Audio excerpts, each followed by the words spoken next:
கோவக்கார கிரேவி எப்படி பண்ணுறதுன்னு பார்த்துடலாமா? இதுக்கு நம்ம வெங்காயத்தை நல்லா குட்டி குட்டியாக இப்படி கட் பண்ணி வச்சிடலாம். அதுக்கப்புறம் கோவக்காய் கொஞ்சம் எடுத்து வச்சுக்கோங்க, அதை நறுக்கி வச்சுட்டு. அப்புறம் மிளகாய் பொடி, வரமிளகாய், சீரகத்தூள், கருவேப்பிலை எல்லாம் எடுத்து வச்சுட்டு, தேங்காய் பால் கொஞ்சம் அரைச்சி இப்படி ஒரு டம்ளரில் எடுத்துக்கோங்க. அதுக்கப்புறம் கடாயில் எண்ணெய் ஊற்றிட்டு அதுக்கு மேலே அந்த சீரகம் இருக்குல்ல அதெல்லாம் தூவி போட்டு அதை நல்லா கொஞ்சம் வதக்கி விட்டுக்கோங்க அந்த ஆயிலில். அதுக்கப்புறம் அந்த வரமிளகாய் இருக்குல்ல அதையும் தூக்கி அந்த ஆயிலில் போட்டுட்டு அதையும் கொஞ்சம் நல்லா வதக்கி விட்டுக்கோங்க. அதுக்கப்புறமா நம்ம வச்சுருந்த அந்த கருவேப்பிலை இருக்குல்ல அந்த கருவேப்பிலையை தூக்கி அந்த ஆயிலில் போட்டிங்கன்னா அப்படி நல்லா பொரி பொரியாக வரும்.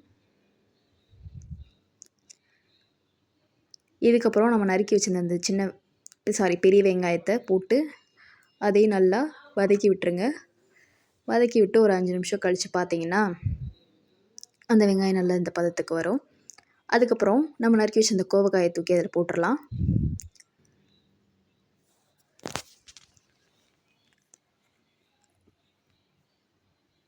கோவக்காய் போட்டு நல்லா வதக்கி விட்டுருங்க. வதக்கி விட்டுட்டு ஒரு 5 to 10 மினிட்ஸ் கழித்து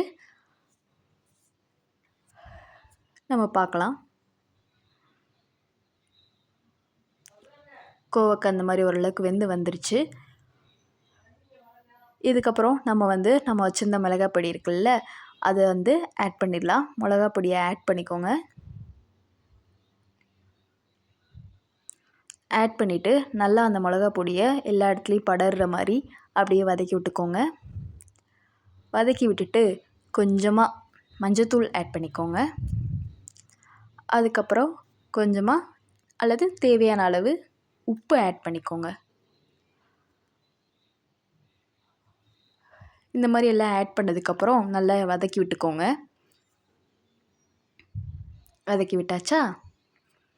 ஸோ இப்போ கொஞ்ச நேரம் நம்ம இதை மூடிட்டு விட்டோம்னா ஒரு 5 to 10 மினிட்ஸ் விட்டுக்கோங்க. ஸோ அப்போ இன்னும் நல்லா அந்த மசாலா உங்களுக்கு அந்த கோவக்காயில் ஒட்டிடும். ஸோ இந்த மாதிரி வந்துடுச்சு. இதுக்கப்புறம் நம்ம எடுத்து வச்சுருந்த அந்த தேங்காய் பாலை ஊற்றி கலந்துடுறோம். தேங்காய் பால் ஊற்றி நல்லா அந்த மாதிரி கலந்து விட்டுருங்க. கலந்து விட்டதுக்கப்புறம் மூடி வச்சுருங்க. ஒரு 5 to 10 மினிட்ஸ் கழித்து ஓப்பன் பண்ணி பார்த்தா கிரேவி ரெடிங்க.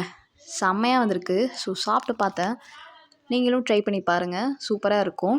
ஸோ சாப்பிட்டுட்டு கமெண்ட்ஸில் சொல்லுங்கள் எப்படி இருந்துச்சுன்னா கோவக்காய் gravy. Thank you guys, bye bye.